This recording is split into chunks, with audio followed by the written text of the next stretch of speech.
El camino a casa. El cielo de Madrid comenzaba a teñirse de naranja cuando Mateo Sánchez sintió que algo andaba mal. Primero fueron las luces de su oficina, parpadeando brevemente antes de apagarse por completo. Luego, el silencio. El constante zumbido de ordenadores, teléfonos y conversaciones que siempre llenaba el espacio se desvaneció en un instante. ¿Otro corte de luz?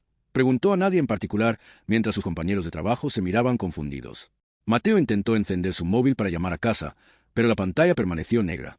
Extraño. Lo había cargado toda la mañana. Miró alrededor y notó que todos estaban teniendo el mismo problema. Los móviles tampoco funcionan, comentó Elena, su compañera del cubículo vecino.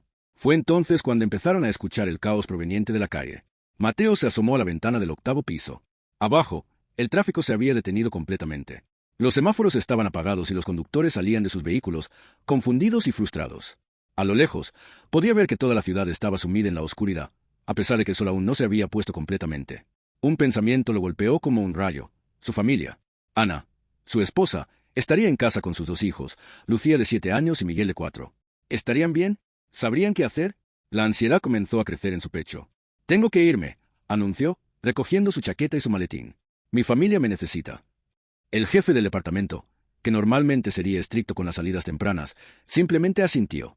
Todos deberíamos irnos. Sin sistemas, no hay mucho que podamos hacer aquí. Mateo bajó las 8 plantas por las escaleras de emergencia junto con docenas de otros empleados. En la calle, el caos era aún más evidente.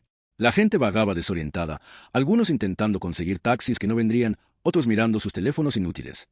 ¿Qué está pasando?, preguntó a un guardia de seguridad que estaba en la entrada del edificio. Parece que es un apagón general, señor. No solo en Madrid, según lo que he escuchado. Toda España. ¿Toda España? La magnitud de la situación comenzó a hundirse en Mateo. ¿Cómo es posible? El guardia se encogió de hombros. Nadie lo sabe. Las comunicaciones están caídas. Ni radio, ni televisión, ni internet. Mateo vivía en Alcobendas, a unos 15 kilómetros del centro de Madrid donde trabajaba. Normalmente tomaba el metro, pero sin electricidad los trenes no funcionarían. Los autobuses también dependían en gran parte de sistemas electrónicos. Sus opciones eran limitadas. Voy a tener que caminar, murmuró para sí mismo, calculando mentalmente cuánto tiempo le tomaría. 3 horas, tal vez 4. Comenzó su caminata, uniéndose a un río de personas que habían llegado a la misma conclusión. Las calles, normalmente dominadas por vehículos, ahora estaban llenas de peatones, algunos en trajes de oficina como él, otros con uniformes de diversos trabajos. Todos compartían la misma expresión de preocupación y determinación. A medida que avanzaba, Mateo notó cómo la ciudad cambiaba sin electricidad. Las tiendas estaban cerradas o atendían a clientes a la antigua, con papel y lápiz. Algunos restaurantes habían sacado mesas a la calle, ofreciendo lo que podían cocinar con gas. La gente se agrupaba en pequeñas comunidades improvisadas, compartiendo información y especulaciones. Dicen que ha sido un ataque informático, comentó un hombre mayor a su grupo.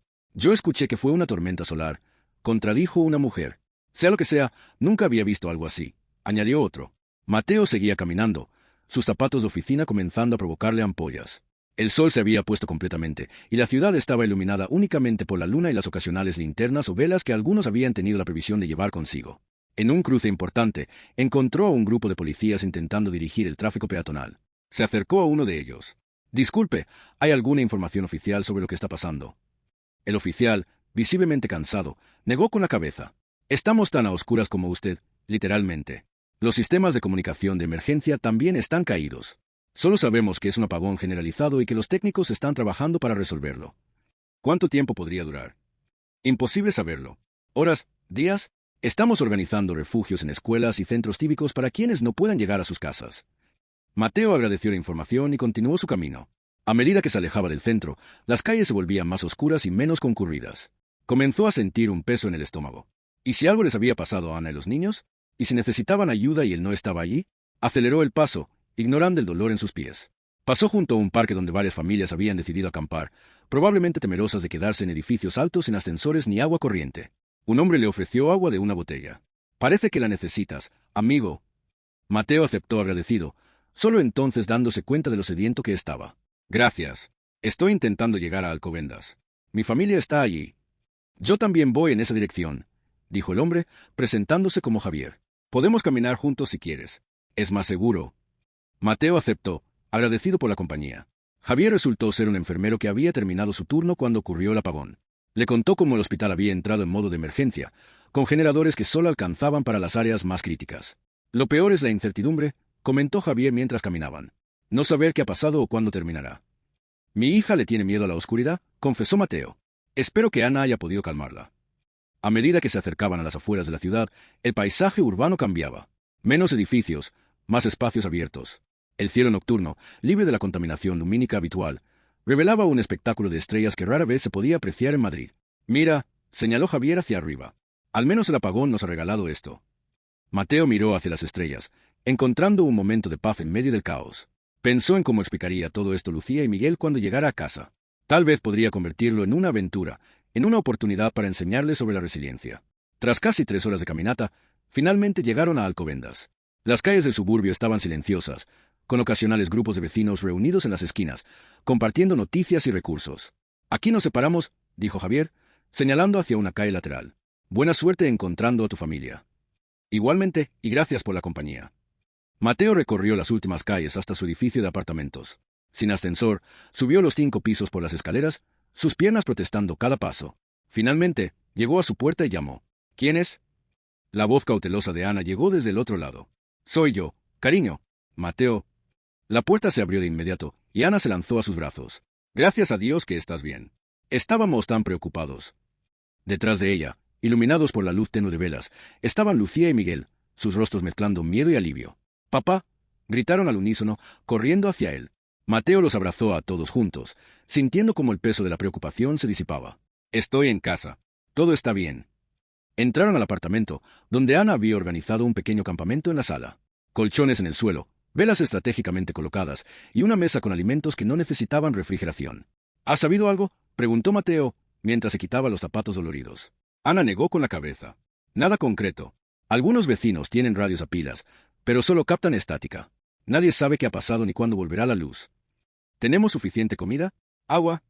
Por unos días sí. He llenado todos los recipientes que encontré con agua, por si acaso. Mateo asintió, orgulloso de la previsión de su esposa. Bueno, parece que tendremos que acostumbrarnos a vivir como en el siglo XIX por un tiempo. ¿Qué es el siglo XIX, papá?, preguntó Lucía, curiosa. Era un tiempo sin electricidad, sin teléfonos, sin internet, explicó Mateo, sentándose en el colchón improvisado. Las personas hablaban más entre ellas, leían libros a la luz de las velas y jugaban juntas. ¿Como un campamento? Los ojos de Miguel se iluminaron con entusiasmo. Exactamente como un campamento, sonrió Mateo, agradecido por la capacidad de los niños para encontrar aventura en la adversidad. Esa noche, mientras la ciudad dormía en una oscuridad inusual, la familia Sánchez se acurrucó junto bajo mantas.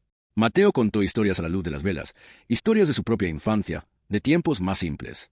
No sabían cuándo volvería la normalidad. No sabían qué había causado el apagón y qué cambios traería a sus vidas. Pero en ese momento, en la intimidad forzada de su pequeño apartamento iluminado por velas, encontraron algo que a menudo se perdía en el ruido constante de la vida moderna: la conexión.